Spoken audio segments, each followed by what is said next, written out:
On this 2015 to 2025 Ford F-150 with the 2.7 EcoBoost, P0072 means the PCM is seeing the ambient air temperature sensor circuit as low. In plain language, the outside air temperature input may be pulled down or may be reporting in a way the PCM does not like. The driver may notice an incorrect outside temperature display, HVAC behavior that seems off, or there may be no obvious symptom at all.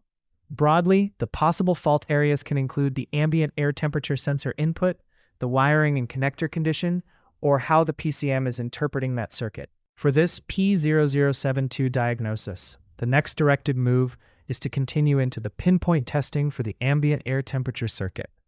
Do not make a parts call from the code alone.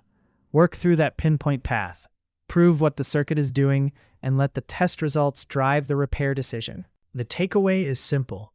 P0072 is an ambient air temperature circuit low code, but the actual fault still has to be proven with the correct pinpoint testing before any repair decision is made. For more diagnostic training, visit stepdiagnostics.com.